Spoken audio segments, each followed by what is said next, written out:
ఇది రెండోది.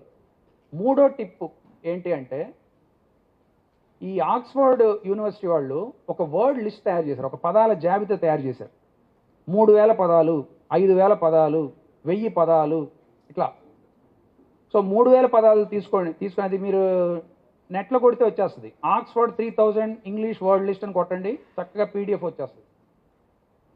ఆ 3000 పదాలు ఎట్లా వాళ్ళు సైంటిఫిక్గా తయారు చేశారంటే, అవి గనక నేర్చుకుంటే మనం నార్మల్గా మనం కమ్యూనికేషనే కాదు, మంచి మంచి even research papers, news paper articles రాసేంత ఇంగ్లీష్ కూడా వస్తుంది అనే ఉద్దేశం. కాకపోతే న్యూస్ పేపర్ ఆర్టికల్స్ రాసేంతకి కనీసం ఒక 5000 వరకు వెళ్ళాలి. సో 3000 ఈజ్ మినిమం అనమాట. హై స్కూల్ ఇంటర్మీడియట్ వరకు అది సరిపోతుంది.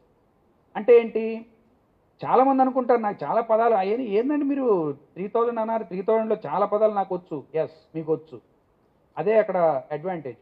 3000 అంటే మనకి నంబర్ చాలా పెద్దదిగా ఉంటుంది. కానీ హై స్కూల్ స్థాయికి మీ అందరికీ 2000 పదాలు ఆల్రెడీ తెలిసి ఉంటాయి, అదే గుడ్ న్యూస్. మిగతా 500 పదాలు కూడా మీకు పైన తెలుసు, కానీ మీకు వాటిని ఈజీగా ఎట్లా యూజ్ చేయాలో మీకు తెలియదు, అది నేర్చుకోండి. ఇంకొక 500 పదాలు మీరు విన్నారు కానీ యూజ్ చేయటం అసలు మీకు కాన్ఫిడెన్స్ లేదు, అవి నేర్చుకోండి. అంతే, అయిపోయింది. నేనేం చేశానంటే, ఈ 3000లో చాలామందికి తెలుసు అన్నవి, అట్లాగే పెద్దగా ఉపయోగం లేనన్నవి తీసేసి ఒక 200 పదాలు చేశాను. దాన్ని చేసి ఆ 200 పదాల మీద వీడియో పెడదామని చూస్తున్నాను నా ఛానల్లో. మీరు ఫ్యూచర్లో అవి కూడా చూడొచ్చు. అంటే ప్రతి వర్డ్ని తెలుగులో ఎక్స్ప్లెయిన్ చేస్తూ, చక్కగా మనకి తెలుగుతో కంపేర్ చేస్తూ నేను ఇంగ్లీష్లో సెంటెన్స్ అయి చెప్పే ప్లాన్ ఉందన్నమాట. అది మీరు చూడొచ్చు. ఇంకొకటి అకాడమిక్ వర్డ్స్ 500 చిల్లర అకాడమిక్ వర్డ్స్ అని తయారు చేశారు. ఇది కూడా చాలా ఉపయోగపడుతుంది.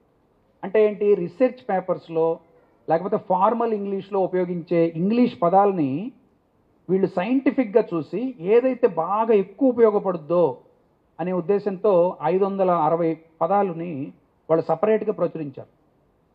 వాటిని అకాడమిక్ వర్డ్ లిస్ట్ అంటారు. అది కూడా మీకు దొరికేస్తుంది నెట్లో కొట్టగానే.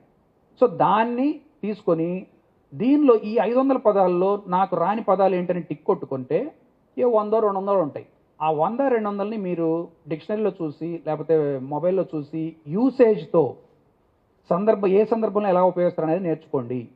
ఇది ఒక షార్ట్ కట్ అనమాట. నేను చెప్తున్నవన్నీ కూడా ఇప్పుడు షార్ట్ కట్స్. మీరు రోజు న్యూస్ పేపర్ చదవండి, 10 ఏళ్ల తర్వాత మీరు మంచి ఇంగ్లీష్ వస్తుందని నేను చెప్పను. అది కూడా చేయాలి, దాంతోపాటు ఇది కూడా చేయాలి. అప్పుడు మనకి కావాల్సిన పోషకాలు చాలా ఈజీగా తొందరగా వచ్చి మనం by the time we get into college, we are ready to speak very good English.